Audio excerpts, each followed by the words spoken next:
ألسنتنا ويفقهوا أقوالنا ربنا زدنا علما وارزقنا فهما وفتح علينا افتح لنا Bapak-bapak yang saya hormati, alhamdulillah kita sudah masuk di bulan Rajab. Akhirnya nggak lama lagi insyaallah masuk bulan Sya'ban, kemudian bulan Ramadan.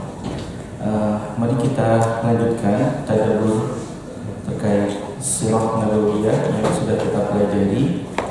Kalau tidak salah saat itu terakhir terkait Nabi Yusuf masuk penjara. Mari kita buka lagi surah ke-12. Surah 12. Ayatnya kita mulai dari ayat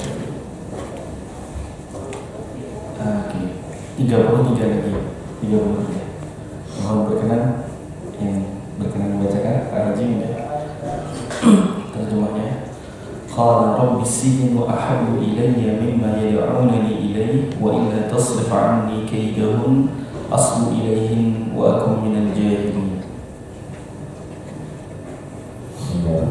Yusuf berkata, wahai Tuhanku, penjara lebih aku sukai daripada memenuhi ajaran mereka. Jika engkau tidak menghindarkan tipu daya mereka dariku, niscaya aku akan cenderung untuk memenuhi keinginan mereka, dan tentu aku termasuk orang-orang yang bodoh. Baik, terima kasih Pak Haji. Bapak-bapak yang dirahmati Allah, tentu doa-doa yang diabadikan di Al-Quran adalah doa-doa yang sifatnya itu sakral, keramat, legend. Kenapa kita bilang seperti itu? Karena ini keluar dari lisan nabi-nabi Allah yang terpilih, nabi-nabi yang terpilih, yang suci hatinya, bersih pikirannya, dan tindak tanduknya memang on the track, kira-kira begitu. Ini kan kalau kita dalami sekilas, analisa sekilas, doa ini mengerikan. Doa ini mengerikan. Coba bayangkan pada umumnya kita nggak ada yang mau dipenjara, ya, pura-pura sakit dan nabrak tiang listrik dan seterusnya gitu ya. Tapi Nabi Yusuf alaihissalam beliau bisa menempatkan atur mindset beliau bahwasanya apa yang selama ini kita cintai belum tentu itu baik buat kita. Kalau dalam bahasa Al-Quran kita buka ada di surah kedua, surah Al-Baqarah ya. Kita buka surah kedua ayatnya 216. Surah kedua ayat 216.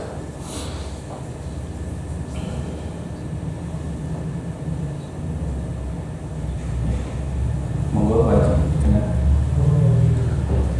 Diwajibkan atasmu berperang, padahal itu kamu benci.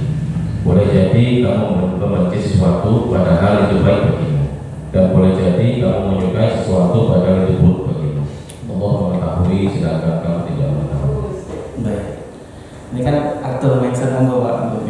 Atur mindset kita bahwasanya sesuatu yang kita belum tentu suka itu ternyata baik buat kita, dan sebaliknya yang kita suka belum tentu itu baik buat kita. Yes. Contoh sederhananya adalah misalkan begini. Beberapa bulan yang lalu saya diundang oleh seorang jamaah yang qadarullah putranya itu masih usia 10 tahun, dibonceng sama asisten rumah tangga dari sekolah kemudian menuju ke tempat les ya. Tentu kita memahami ini sebagai thalabul ilmi ya, gitu kan. Ternyata ditabrak sama grab car dari belakang. Anak ini jatuh dan terkena apa itu Pak? Bahu jalan itu. Ya, terus akhirnya gegar otak dan meninggal dunia dalam perjalanan menuju rumah sakit. Padahal bapaknya dokter spesialis, ibunya juga dokter spesialis. Jadi dokternya, bapaknya itu bilang ke saya, 3 hari setelah anak saya meninggal itu rasanya dunia kayak nggak ada rasanya Pak. Pada saya sama istri itu cuma nangis, cuma kenapa bukan saya yang diambil. Itu saat itu beliau bilang gitu. Tapi kemudian saya coba berikan pandangan dari sudut pandang agama. Saya sampaikan kepada bapak dokter itu, bapak, pertama anak bapak ini diwafatkan sama Allah di usia yang masih insya Allah belum balik, karena anak laki-laki 10 tahun kan biasanya belum, tapi laki-laki kan biasanya ya masuk SMP lah, 13 tahun kira-kira. Kalau perempuan mungkin sudah. Nah, kalau belum balik berarti belum mukallaf, dosanya belum dicatat. Maka hadis Nabi menjelaskan kalau ada anak yang wafat belum usia balik, itu nanti tidak lagi mengalami, mohon maaf, fase alam barzah, nggak mengalami. Kalau kita ini mengalami fase alam barzah, kalau mereka enggak, kenapa? Itu langsung kata Nabi diasuh sama Nabi Ibrahim dan Bunda Sarah sampai hari kiamat terjadi dan hari dibangkitkan, baru anak ini dikembalikan kepada masyarakat. Jadi nggak ngalamin ditanya malaikat mungkar nakir, karena apa? Belum ada dosa, nggak dihitung sebagai dosa. Diasuh langsung sama pengasuh terbaik Nabiullah Nabi Ibrahim alaihissalam. Wah, hari ini kalau kita nyari asisten rumah tangga sulit. Wah, ini yang ngasuh anak Pak dokter tersebut adalah Nabi Ibrahim alaihissalam. Terus nanti di hadis Nabi yang lain dijelaskan ketika pintu surga itu terbuka, kemudian nak masuk nak gitu kan, silakan masuk. Itu anaknya itu bilang, ya Rob, saya nggak mau masuk sampai nunggu ayah ibu saya datang. Maka banyak yang bilang dalam Islam kita menjadi tabungan orang tuanya di akhirat. Bahkan mohon maaf kalau orang tuanya mungkin masuk neraka itu bisa keseret gara-gara syafaat dari anaknya. Saya bilang, terus apalagi yang perlu Bapak sedihkan? Saya bilang, bukankah diwafatkan dalam kondisi menuntut ilmu? Saya bilang, kalau dalam hadis Pak, kita dulu di pesantren dimotivasi sama kiai-kiai kami itu, bahkan ikan-ikan di samudra itu ikut mendoakan para penuntut ilmu. Bayangkan. Jadi Bapak perjalanan dari rumah ke sini meskipun berat gitu kan, apa namanya, dan seterusnya. Wah, ada jadwal sepeda nih Pak Farid, itu ada jadwal jogging dan seterusnya. Itu ikan-ikan di samudra ikut mendoakan. Ya Allah, doakan jamaah Baitur Rahim. Semoga engkau terima amalnya, semoga mendapat ilmu yang manfaat, semoga dosa-dosa yang diampuni, kira-kira. Dan hadis Nabi jelas, man salaka tariqan yaltamisu fihi ilman sahalallahu lahu tariqan ilal jannah. Siapa yang keluar dari rumahnya meniti sebuah jalan dalam rangka menuntut ilmu, Allah mudahkan baginya jalan menuju surga. Gitu. Jadi saya bilang ke Pak Dokter, yang perlu disedihkan bukan anak Bapak tapi kita. Karena kita belum tahu diwafatkan nanti dalam kondisi seperti apa. Wah, alhamdulillah, ya terus saya kasih beberapa pandangan itu beliau mulai menerima. Memang saya akui ujian paling berat kan ujian kehilangan. Nggak tahu ya, kalau saya begitu melihatnya. Karena waktu saya kehilangan ibu saya itu juga sama, dunia rasanya gelap gitu. Dunia rasanya gelap. Maka saya nggak kebayang bagaimana Nabi Yakub alaihissalam kehilangan putra yang paling beliau cintai, Nabi Yusuf alaihissalam, di usia masih kecil. Nggak kebayang itu. Hari ini banyak sekarang penculikan anak, begitu beritanya ya, dijual organnya atau dijadikan pengamen. Nggak tahu saya itu, Allahu a'lam. Tapi ujian kehilangan itu ujian yang lebih berat. Nah, jadi kita kembali ke situ. Kita lihat ada sahabat Nabi yang terakhir hidup di muka bumi ini, Abu Kilabah. Ya, Abu Kilabah itu kan Pak, mohon maaf, di akhir-akhir usianya beliau kakinya sudah tidak berfungsi kan gitu, tangannya juga sudah mulai lumpuh, beliau sudah mulai matanya rabun, bahkan sudah tidak bisa melihat, telinganya sudah mulai mendengarnya sudah agak redup-redup, kira-kira gitu. Beliau hanya tinggal di sebuah kemah yang sangat lusuh di gurun pasir, ya, tidak ada tetangga di situ, hanya punya satu harta beliau yang paling berharga, putra beliau, karena yang lainnya sudah wafat. Tapi kemudian ketika ada seorang bernama Muhammad kalau nggak salah saat itu, beliau sedang tersasar di gurun itu, kemudian kok menemukan ada tenda yang lusuh itu, beliau hampiri, itu terngiang-ngiang terdengar zikir, Alhamdulillahilladzi faddalani ala katsirin mimman khalaqta tafdila. Itu diabadikan di surah Al-Isra, ya. Yang Isra juga ada, yang artinya terima kasih ya Allah, Engkau telah melebihkanku dari hamba-hambamu yang lain. Coba, ya, aneh ya Pak. Memang kalau orang-orang yang dekat sama Allah itu, saya pernah dijelaskan sama guru kami, bedakan antara doa dan munajat. Doa sama munajat. Munajat itu kayak kita ngobrol Pak, kayak kita dialog gitu. Sama kayak Nabi Yusuf ini juga jatuhnya sebenarnya munajat. Kayak misalkan gini kalau saya berikan contoh sederhana, pengen rumah. Kalau doa itu gini, tolak. Ya Allah saya pengen rumah. Gitu. Itu doa, itu poin gitu. Tapi kalau munajat itu, Gusti, kalau hujan nggak kehujanan, kalau panas nggak kepanasan, kalau ada temen mau nginep bisa, gitu, gitu.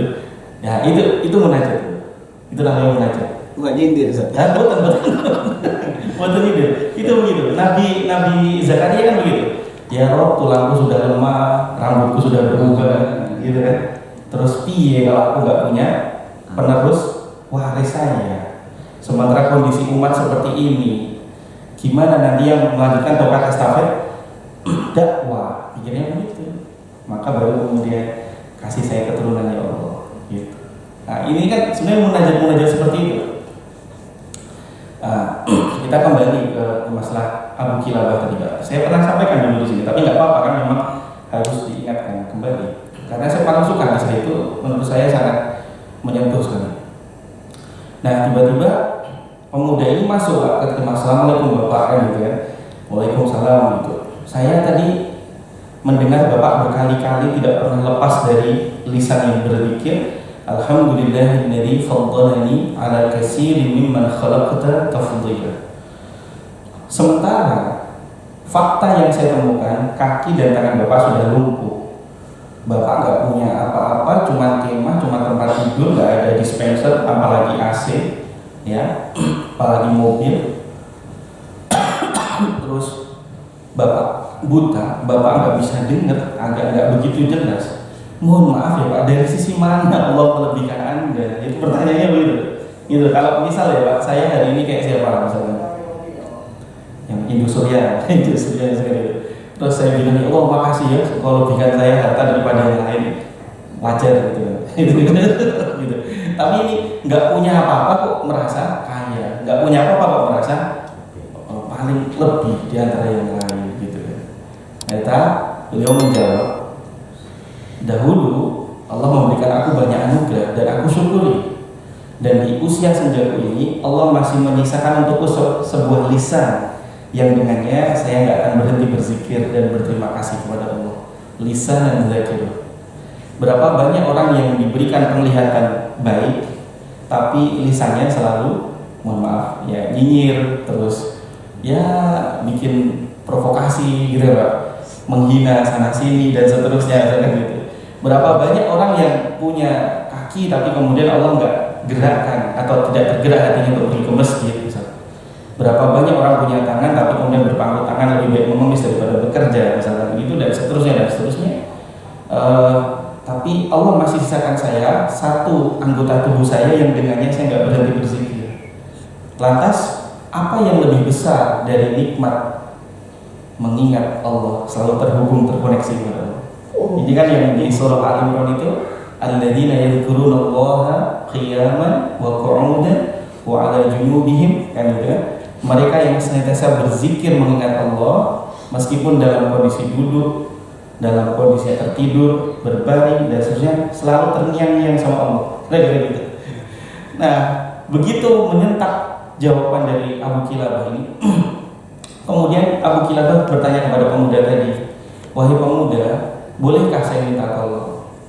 Oh boleh Bapak, kalau saya bisa insya Allah saya akan bantu. Saya punya anak laki-laki, sudah 2 hari ini atau beberapa waktu ini kok nggak balik-balik. Terakhir itu minta izin mencari makanan buat saya gitu. Karena mohon maaf, dengan wasilah anak saya ini saya dibutuhkan. Maksud, bayangkan, wudhu aja Pak. Dengan wasilah anak saya ini saya dibutuhkan.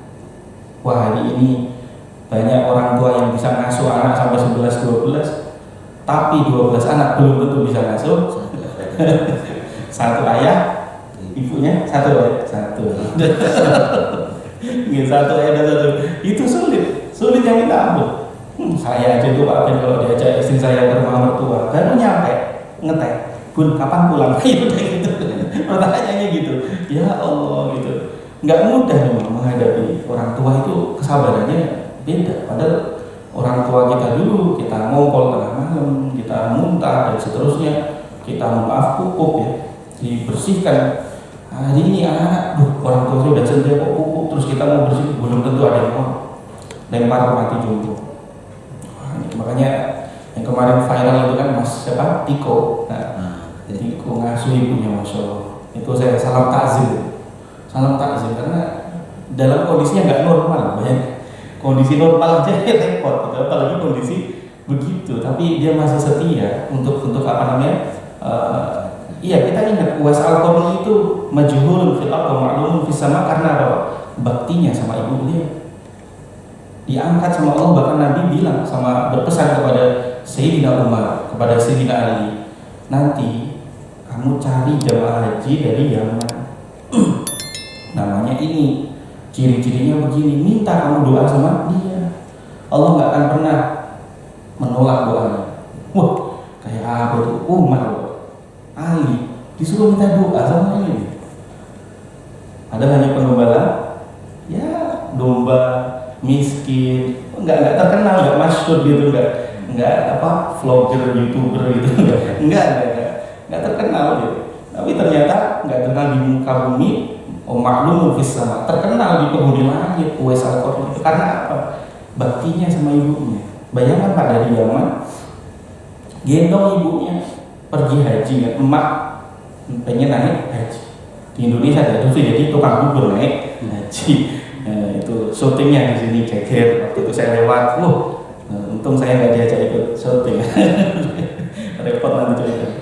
Ya. Bayangkan sampai di tawaf rangkaian haji selesai, Pak, digendong gitu, karena ibunya lumpuh. Bisa, dan nggak ada onta, nggak ada kuda, dari Yaman loh, bayangkan. Dari Yaman gendong, ya Allah. Kita lihat dari ini orang yang tawaf, misalnya Pak Haji Firman gendong Daud aja, kayak apa rasanya Pak tawaf? Tawaf gitu, itu Daud kecil gitu. Ibunya ini Masya Allah, selesai semua rangkaian sa'i tahallul, datanglah Ibnu Abbas kan, sahabat Nabi, ya. Apakah kebaktian saya ini sudah setimpal dengan jasa-jasa ibu saya? Jawabannya, bahkan satu hentakan nafas beliau ketika akan melahirkan Anda belum mampu untuk membalasnya. Masya Allah. Makanya ini mohon doanya Pak, istri saya itu harusnya kemarin Selasa lahiran gitu.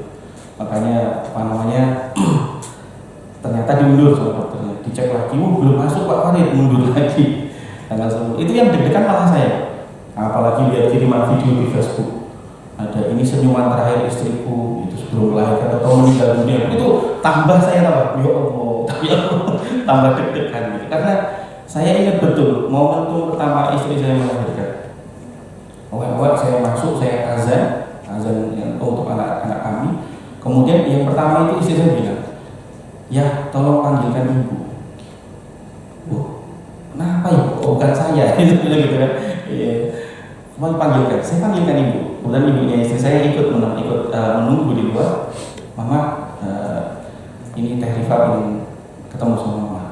Itu langsung nangis. Ya Allah, mama, maafkan Rifa ya, selama ini banyak salah. Rifa baru tahu arti seorang ibu itu setelah momentum lahiran. Itu saya lihat dua ibu saling berpelukan di situ. Saya ikut nangis. Saya ikut nangis. Ya pura-pura gengsi jaim gitu ya, langsung keluar lagi. Tapi betapa dahsyatnya melahirkan itu, kalau sampai wafat balasannya langsung surga, syahid. Makanya kita ini bapak-bapak lagi-lagi mikirnya banyak, masuk surganya sulit. Kalau ibu-ibu itu gampang sekali, bikinin teh, bikinin kopi itu. Pak dia bilang sih, ngopi, Bu teh. Icir, masuk surga. Nah kita ini repot, udah enak-enak masuk surga, baru satu langkah dipanggil lagi. Itu anak kamu kok nggak sholat, katanya kamu nggak ngajarin sholat. Panggil lagi. Itu ternyata duitnya kamu dapatnya subat-subat malah haram-haram, gimana? Tarik lah. Nah ini kita agak ngeri ya Mas Lana. Nah saya kembali lagi ke kisah Abu Kilabah. dia minta agar ditemukan anaknya kan gitu ya. Terus akhirnya tentara ini tadi dia carilah di sekitar situ. Beberapa lembah dia temui dan ternyata ada sosok jenazah yang mohon maaf sudah tidak utuh, Pak. Dan dikerumuni sama hewan-hewan pemakan bangkai gitu. Entah itu burung, entah itu hiena, entah itu macam-macam lah kira-kira. Terus kemudian persis tanda-tandanya sama dan seterusnya. Akhirnya pemuda ini tadi kembali lagi ke kemah tadi. Wahai bapak, gitu kan. Oh gimana? Sudah ketemu belum anak saya? Gitu kan. Itu bahasa kita. Jawaban pemuda ini tadi, apakah bapak tahu kisah Nabi Ayub? Gitu. Iya, saya tahu. Beliau Nabi Allah, beliau kekasihnya Allah, beliau ini. Gitu.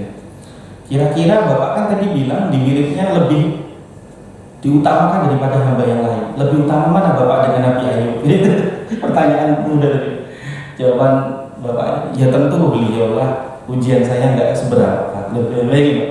Kita ini baru di PHK saja rasanya udah gimana? Gitu kan. Putus sama pacar, wah sudah kayaknya nggak ada lagi perempuan yang lain, misalkan gitu. Dan seterusnya. Nah, terus kemudian emang kenapa? Bersabarlah bapak sebagaimana Nabi Ayub bersabar. Saya temukan anak bapak dalam kondisi sudah wafat, dalam kondisi yang mohon maaf mengenaskan Pak. Kan hari ini mohon maaf ya, saya malam dia berita ya Pak, yang mahasiswa UI ketabrak gitu kan. Ada juga yang di Cianjur Pak, siapa itu tabrak juga kan gitu kan. Nah itu kan memang secara sekilas ya mohon maaf, ujian kehilangan itu nggak mudah, berat pasti. Tapi kalau kita mau runut, ini mahasiswa baru pulang dari kampus, gitu, atau mungkin malah menuju kampus. Tolak ilmu insya Allah. Gitu. Dari namanya Hasya atau Allah siapa namanya lupa sih. Insya Allah Muslim, ya kan? Sudah husnudzon saja. Kenapa? Karena di Al-Quran itu kalau sudah waktunya ajal, nggak akan dimajukan, nggak akan dimundur. Nah, adapun kondisinya diwafatkan sama Allah dalam kondisi tabrakan, dalam kondisi tertidur, dalam kondisi kepleset, dalam kondisi terbunuh, itu hanya wasilahnya saja. Di juz 5 itu diabadikan Pak, orang-orang munafik saat itu ketika kemudian sahabat dan Nabi itu perang di Uhud dan banyak yang syahid ya. Nah, itu mereka bilang, nah untung kita nggak keluar, coba kita ikut berperang gitu kan. Kita ikut mati juga terbunuh. Tapi ayat Al-Quran bilang apa? Meskipun kamu sembunyi di bawah kasur, di tempat yang teraman sekalipun, kalau sudah ajal nggak bisa lari. Nah, gitu kan. Sementara hadis Nabi, orang yang wafat dalam kondisi tabrakan, tenggelam, kecelakaan, masuk dapat pahala syahid. Pahala syahid. Nah, sama Abu Kilabah ini dapat berita itu Pak, sekali lagi bilang alhamdulillah. Loh, coba bayangkan kalau saya di posisi orang tuanya si Hasya nuntut, gimana Pak polisi meskipun purnawirawan tapi ini wah misalnya gitu. Oh, ya, tapi kan beritanya nggak tahu saya versinya ini begini, saksinya bilang misalnya. Abu Kilabah beliau menyebut alhamdulillah. Kaget lagi sih tentaranya. Dalam kondisi begini kok masih alhamdulillah Pak gitu. Loh, alhamdulillah anak saya itu kan wafat dalam kondisi birrul walidain. Dia dalam kondisi mencari makan buat saya, pamit sama saya itu, Mbah minta izin ya mau nyari makan nih Mbah, berburu apa gitu atau nyari apa gitu kan. Allah wafatkan nggak dalam kondisi maksiat. Anugerah apa yang lebih besar daripada itu? Masya Allah, luar biasa. Husnudzon. Allah itu kan dalam hadis Nabi, ana inda dhanni abdi. Itu yang saya sampaikan ke dokter itu ketika anaknya wafat. Diwafatkan di usia masih belum balik, diwafatkan dalam kondisi pulang sekolah menuju tempat privat, diwafatkan dalam kondisi tabrak. Ya Allah, sudah. Kematian itu kebahagiaan bagi yang menemui, tapi kesedihan bagi yang ditinggalkan, kan gitu. Maka yang harus disedihkan ya kita. Kita nggak tahu nanti wafatnya dalam kondisi seperti apa. Kan gitu. Kemarin itu saya udah dapat diumrohkan sama jamaah, terus ada yang minta doa, merinding saya nitip doa. Tolong doakan saya, Ustaz, agar saya dipanggil sama Allah ke sana. Tapi bukan jamaah yang bayarin saya, Pak. Ada jamaah lain yang minta itu doa. Saya doakan Mas, insya Allah sebenarnya. Terus doa berikutnya, kalau Allah izin berkenan agar saya diwafatkan nanti di sana. Doanya itu. Masya Allah. Jadi pas saya ziarah ke makam Nabi karena pertama di Madinah, nggak langsung kayak ke Madinah dulu. Malam yang jam 1 malam langsung saya mandi dulu. Terus kemudian saya jamak takhir ya, sholat isya sama maghrib itu di Masjid Nabawi di dekat kelihatan lah makamnya Nabi, robo, cuman kita kan nggak bisa masuk ya, ketutup itu. Habis itu saya ziarah makam Nabi, terus ke makam Baqi. Itu saya doakan, ya Allah ada jamaahmu ya, ada hambamu yang nitip doa biar mau panggil di sini dan pengen diwafatkan di sini. Masya Allah. Saya aja belum terlontar tuh Pak doa mikir nanti saya meninggal di mana ya. Dan dia lebih muda dari saya, tapi kan kata Nabi orang yang cerdas itu orang yang mawas diri terhadap kematian. Kafa bil mauti bersama. Cukup sebagai kematian itu pelajaran yang sangat berharga. Kita pengen punya Lamborghini, masuk Pak Ben ke kuburan? Nggak masuk. Pak Ben punya istri cantik, katanya sehidup semati, meninggal, mau ikut? Enggak. Cek anak kubur paling kencang. Nggak mau masih, nggak mau ikut itu. Meskipun istri kita cantik meninggal dunia, terus kita mau masuk? Enggak. Alhamdulillah, kekal lagi. Kira-kira begitu. Alhamdulillah ya gitu. Lagi-lagi gitu. Jadi nggak ada gitu. Tapi apa namanya, orang ini minta doa seperti itu dan saya sampaikan doa itu karena amanah gitu, amanah. Tapi saya respect bahwasanya di usianya yang masih terbilang masih muda, belum menikah, masih ya mungkin di bawah 20 lah, tapi berpikirnya sudah sejauh itu. Kenapa pengen diwafatkan di sana? Saya bilang iya, pengen dekat sama Nabi, pengen dekat sama sahabat-sahabat, dimakamkan di kota yang suci ya gitu, dan seterusnya. Nah gitu. Jadi kembali kita ke Abu Kilabah, bahkan di last minute beliau bilang alhamdulillah atas kematian anakku dalam kondisi birrul walidain, bakti sama orang tua, bukan dalam kondisi maksiat. Innalillah kalau ditemukan anak saya matinya di tempat diskotik misalkan, ngedugem dan seterusnya, itu innalillah. Ya, tapi kalau dia dalam kondisi birrul walidain, mencari makan buat orang tuanya dan Allah panggil syahid insya Allah. Dan gak lama dari situ Abu Kilabah juga meninggal dunia. Ini pemuda masih belum tahu ini siapa kok, belum tahu, bingung deh. Ya Allah, siapa kok tiba-tiba saya ketemu, begitu mengharukan kisahnya. Nggak lama dari situ ada 2 orang naik kuda lewat situ, diberhentikan sama tentara tadi, pemuda tadi.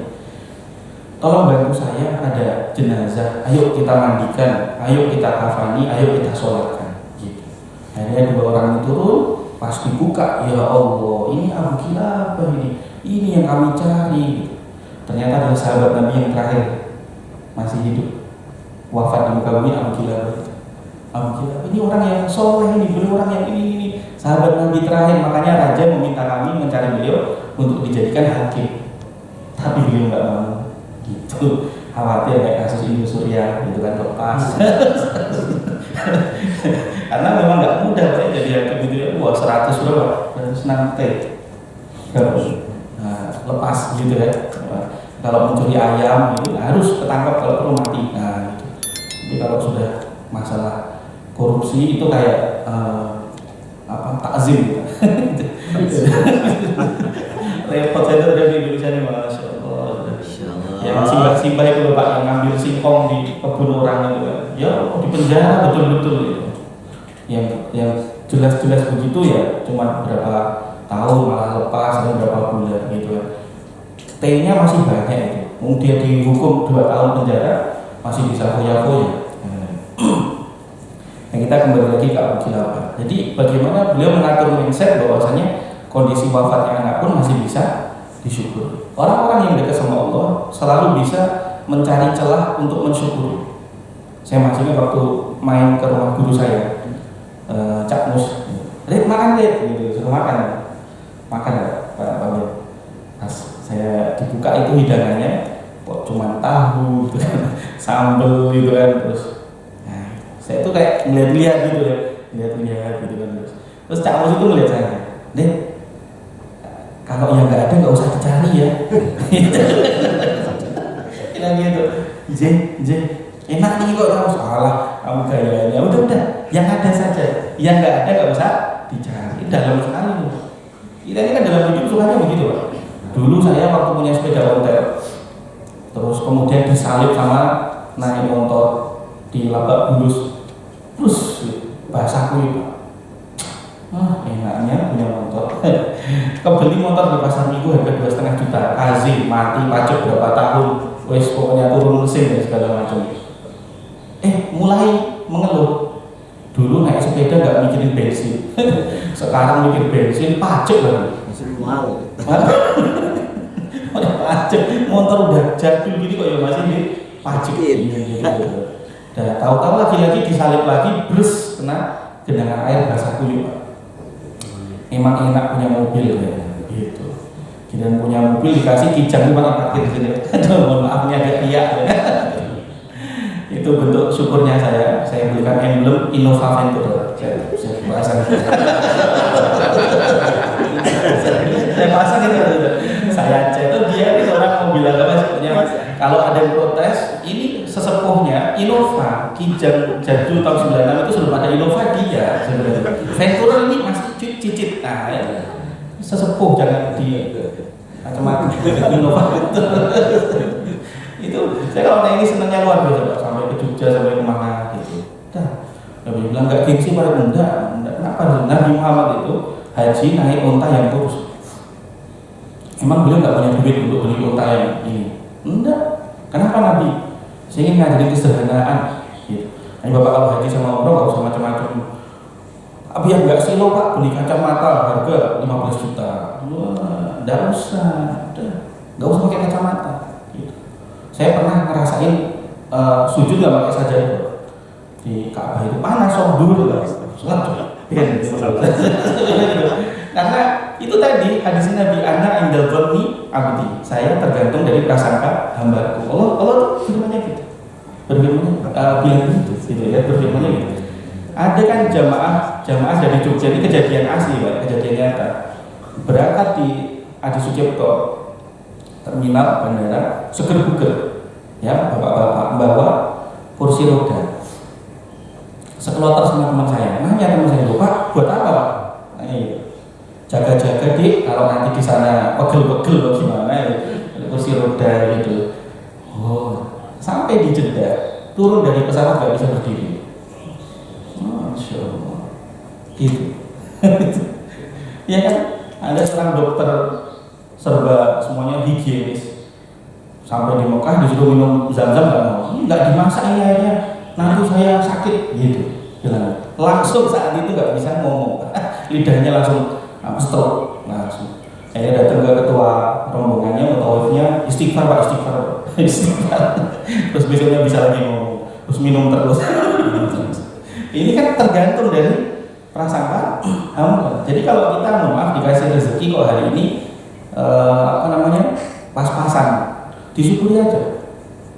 Saya udah banyak masuk rumah orang kaya, nggak bisa tidur gara-gara kekayaannya, disiksa dengan kekayaan. Saya berkali-kali cerita di sini, sampai ngundang asisten rumah tangga khusus nemenin malam untuk main catur sama ngobrol. Bayangkan, insomnia. Padahal rumahnya di Pondok Labu itu belakang langsung golf, lapangan golf. Nah, jangan dicari Pak, di situ rumah sakit Fatmawati ada golf. Itu rumahnya itu buka pintu belakang langsung lapangan golf. Nggak tahu yang punya atau tukang parkirnya saya nggak tahu. Di situ mobilnya serba Ferrari semua, Ferrari, Lamborghini dan seterusnya. Terus beliau punya rumah lagi di daerah dekat Mabes Polri, dan Mawangsa apa daerah Blok M itu. Itu kami pernah ngaji di sana, ada liftnya, rumah ada liftnya, gitu. Ada liftnya, semua bahan bangunannya, semua perkakasnya itu Pak nggak ada kecuali dari Eropa. Bayang, Masya Allah, karpet Eropa, keramik Eropa, semuanya serba Eropa. Di lantai paling bawah dasar basement itu mobil-mobil yang model kayak Alfa, Range Rover, terus kemudian Mini Cooper dan seterusnya. Disuruh ngaji Ustaz kita sama teman-teman Hafid di lantai 5. Itu lantai 5 itu khusus kayak bioskop Pak. Wah, TV-nya gede gitu, semuanya serba putih. Ya, home theater, biasanya punya ya. Masya Allah, sama ya. Ya alhamdulillah. Insya Allah di surga ya, insya Allah. Nah, itu luar biasa. Lah teman saya dasar wong desa mau pupuk, mules malam-malam kan ngaji nih Pak, kita berangkat dari pada maghrib sampai subuh, bisa gitu rekaman. Nanti pada subuh terus jamaah terus doa bareng kan gitu. Dasarnya wong desa masuk ke toiletnya kan duduk, terus nggak ada apa itu? Semprot showernya nggak ada, bingung dia piye gitu. Terus akhirnya dia ingat kalau di basement tadi itu buat security, nah itu ada toilet yang jongkok gitu. Dia kalau duduk nggak bisa keluar, harus jongkok gitu. Terus mau besok gitu. Nah akhirnya dia turun tuh jam 1 malam, salah mencet lantai 5 sedang mengetuk pintu langit, lantai 4 mengetuk pintu neraka. Anak-anaknya sedang dugem party sama teman-teman, ajeb-ajeb di lantai 4. Bayangkan, lantai 5 kamu ngaji 30 juz, di lantai 4 ajeb-ajeb. Teman saya salah buka mencet, loh kok di sini? Maaf, kalau turun lagi cerita nih, yo Allah, di bawah ternyata ada party, ada dugem. Itu cerita bapak itu, saya bingung mikir anak saya cuma 2 tapi kok kayak punya anak 2000 gitu. Terus kalau bosen rumah yang di sana dihancurkan, ganti lagi desainnya, gitu kan? Bosen 3 tahun kok kayak gini ya, ganti lagi hancurkan. Bosen. Nah, itu saya ketemu sama pembantunya yang khusus nemenin ngobrol malam, nggak bisa tidur. Saya itu kata istri saya, nempel sedikit langsung molor. Nah, ya, gitu. Ya, baru ngobrol gitu. Lu tidur aja gitu. Itu saya bilang tanda orang bahagia, mudah tidur. Lah ya Pak, yang orang rajin sholat Jumat, coba bahagia semua, bahagia semua. Saya terhadap khotib Jumat itu sudah, itu tekanan batin. Alhamdulillah tidur semuanya. Tekanan batin itu aja sudahlah. Tapi malah tanda orang bahagia kan begitu, bisa ngantuk, bisa. Jadi orang-orang yang terlalu banyak stres itu sampai nggak bisa tidur. Jadi bapak kalau nggak bisa tidur, hati-hati, tanda-tanda kurang bisa bahagia. Bahagia Pak, syukuri apa yang ada. Saya tadi nggak sampai Venturer ya, harus beli itunya gitu. Saya buat alhamdulillah punya Venturer tulisannya. Gitu aja Pak. Kalau dijual murah ini 30 jutaan, 30 juta, terus alhamdulillah gitu. Kalau beli Venturer asli berapa? Berapa? 400. Wah itu 10 kali lipat lebih tuh Pak. Nah, sudah lah, nggak usah. Nah, mending duitnya buat sedekah atau apa, makan anak-anak santri, mending begitu. Penting kan sama-sama angler naik bisa. Baik, sampai di mana tadi? Baru 1 ayat ya. Baik, kita kembali. Jadi itu Abu Kilabah. Itu pengalaman saya dengan Bapak dokter tadi saya sampaikan. Nah kalau saya boleh ketemu sama orang tua yang anak UI meninggal itu, tolong sampaikan, udah yang namanya ajal itu sudah nggak ada dimajukan, nggak ada dimundurkan, diterima saja, syukuri saja. Anaknya wafat dalam kondisi tolak ilmu, sudah baik, sudah. Dalam kondisi tabrakan insya Allah dapat pahala syahid, berpahala syahid. Khalid bin Walid aja kan minta doa Pak, biar wafatnya di pertempuran. Oh kasih izin ya Pak? Enggak, beliau wafat di pembaringannya, tapi tetaplah beliau pasti masuk surga berperang sekian banyak. Tapi nggak semua orang itu dikasih izin sama Allah wafat dalam kondisi dapat pahala syahid. Nggak semua. Ada yang cuma tertidur, kalau bangun sudah nggak ada kan gitu. Ada yang indah sekali habis ngisi tausiah, di tengah-tengah ngisi tausiah. Ada yang lagi khutbah Jumat, ada yang lagi imam sholat Jumat. Ayahnya Habib Syekh Pak. Habib Syekh yang biasa salawatan itu. Nah itu kan meninggal ketika sedang imam sholat Jumat. Orang nggak ada yang terkenal karena apa? Beliau hanya seorang pedagang daging di pasar. Jadi bukan seorang ulama atau kiai atau ustaz. Orang lihatnya cuma seorang pedagang gitu. Tapi beliau istiqomah masjid sampai jadi imam masjid. Dan waktu itu mau imam itu aja beliau sempat pesen sama salah satu muridnya. Kamu sini di belakang saya ya, gitu. Jadi murid ini awalnya tidak bisa pertama. sini ya, sini kamu sini ya. Jadi kalau ada apa-apa kamu gantiin. Gitu. Sudah selesai. Masya Allah, sholat itu bener meninggal dunia di waktu sholat. Masya Allah. Ini kalau boleh Pak kita sama-sama doa pagi ini, semoga Allah wafatkan dalam kondisi sedang berdialog sama Allah. Amin ya rabbal alamin. Sama kayak Nabi Musa kan, ketika mau wafat kan doanya, tolong sampaikan wahai malaikat maut kepada Allah, saya minta 3 request. Salah satunya apa? Nanti di alam barzakh saya masih bisa sholat. Nabi Musa, makanya dari sekian banyak nabi yang Nabi Muhammad ini bulan Rajab ya, ketemu sowan di itu langit-langit itu, langit ke-7 dan seterusnya, Sidratul Muntaha, yang ditemui dalam kondisi sholat siapa? Nabi Musa.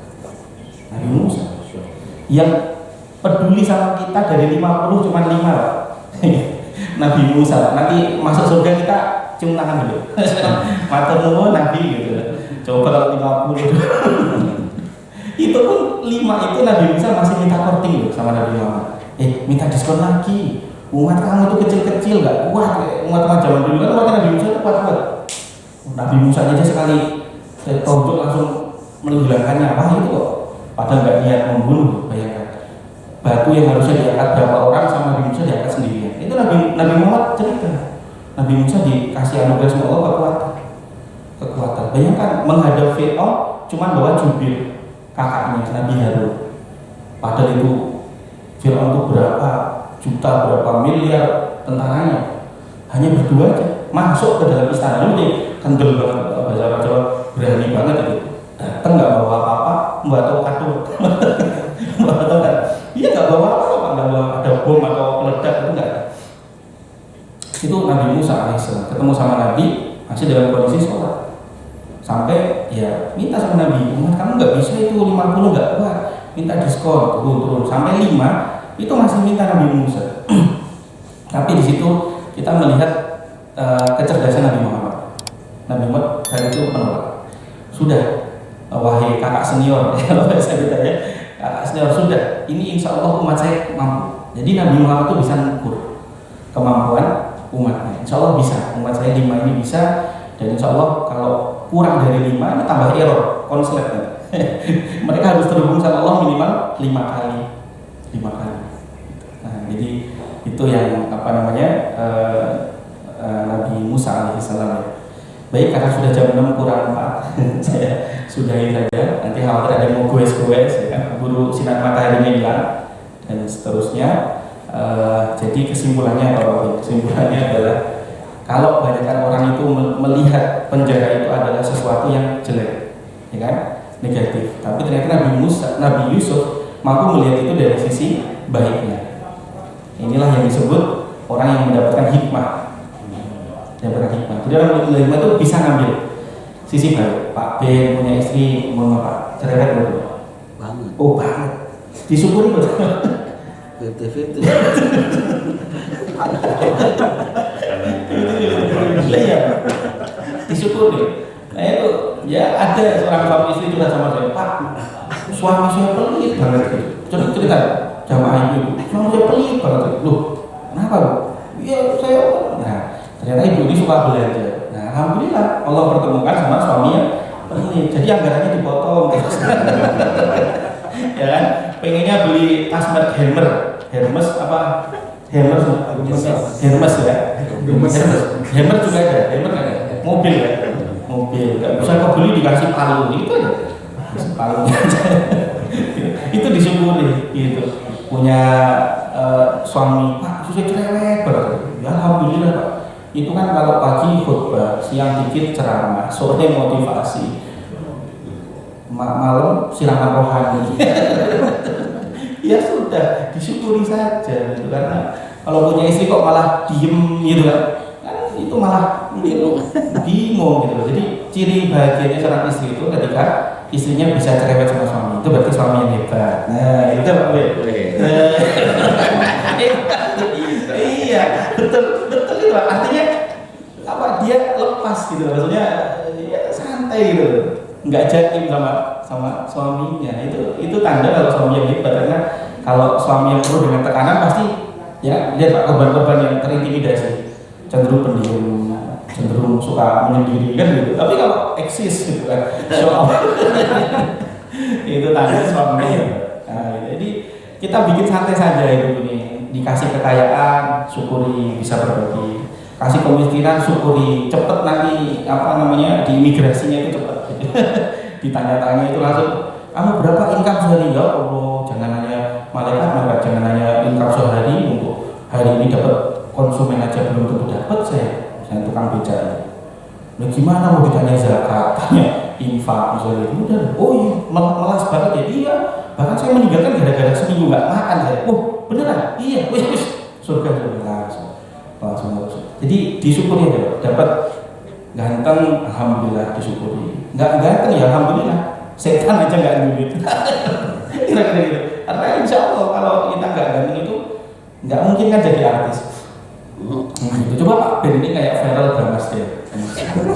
Misal sudah sama Natasha Wilona sama macam-macam sudah nggak ada di sini sholawatan di sini nggak ada jadwal sudah disyukuri aja disyukuri. Jadi apa saja jatuhnya enak gitu. Itu saja, semoga bermanfaat. Terima kasih banyak. Assalamualaikum warahmatullahi wabarakatuh.